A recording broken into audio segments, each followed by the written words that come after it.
Every technological invention, which is riddled with its pros and cons, its every move is to deliver the best to its users to enable them to reap the positives out of its services. Since the time technology laid its seeds into an ambience that was following the old-school processes, its inception indeed smoothened every procedure that saved time and ensured that every action undertaken was swifter, safer and was a time saver. The adoption of technology by the government has not just brought the huge line to a nil but has indeed wrapped a safety net that has ensured every electronic move of the users to be safe and hack-free. Bahrain International E-Government Forum 2018, which was held from October 7 to 8 in Ritz-Carlton, witnessed discussions on the latest technological trends through the clever minds, who delivered a detailed explanation on the benefits e-government could reap when blockchain, cloud computing, cybersecurity, data analytics, and digital transformation was adopted and tested on a daily basis. Actually, the e-government strategy, which was announced in 2007, of course, we said Bahrain, has to be the leader in the region and the e-government. So part of the strategy, part of the learning for the government employees and the decision makers to learn about the future trends. This is why we announced this strategy in 2007. We started the forum in 2008.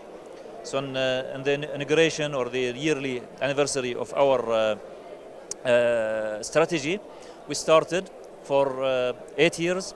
Then we stopped for some financial reasons and we're resuming it now.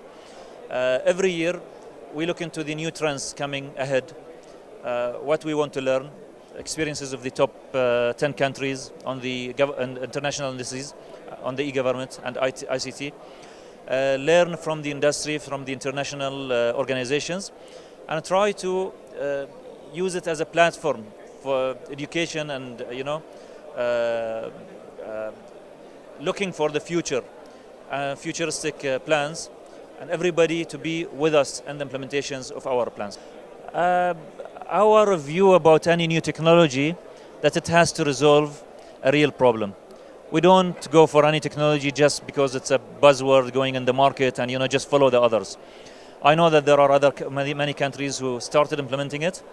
We saw lots of implementations about blockchain and lots of solutions about blockchain, but most of them were not relevant, or they were not resolving a problem in Bahrain. I'm not saying that they didn't resolve a problem outside Bahrain, but it was not relevant for us because we had maybe alternate solutions, cheaper or better, or already we didn't have the problem from the beginning.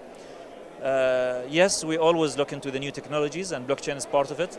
We're studying some business cases, and if there was a real need in the government, because we don't have the luxury of spending money and getting ourselves into complications of lots of technologies without a real need on that. So we hope that we can come up with some solutions, which is a successful implementation of blockchain to be a business case for us. Number of services and channels. In the second strategy, we took some new technologies.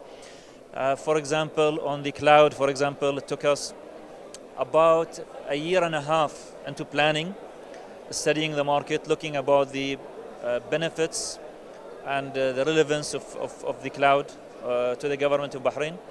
But once we decide on the technology, then we take it in a comprehensive way to be successful.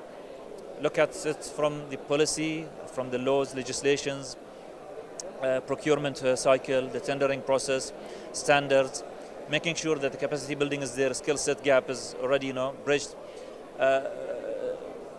If we go for a technology, it has to be successful. A plan should be there. This is why, in a year time, from the cloud first policy announcement, we migrated almost 700 workloads, and more than maybe 60-70% of IGA processing is already migrated. We are working. We have a plan with the government entities. 400 government employees are trained. Lots of policies has been introduced.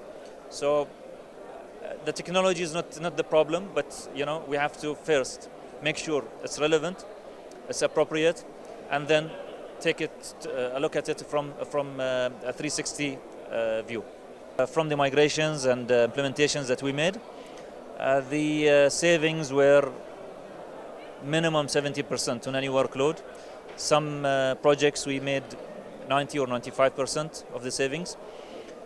Most important thing is about the go-to-market, time-to-market saving, which is above 60%.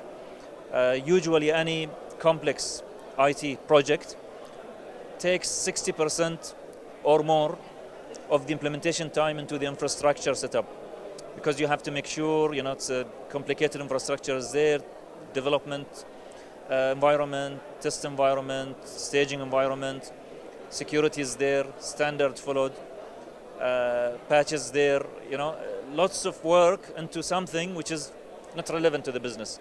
But we have to do it because we are government and we have to protect ourselves. We have to make sure that the quality is there, the speed is there. With the cloud, all of that is eliminated. You can go to market, you can have the infrastructure as a service. Whenever you need, you can scale up, scale down.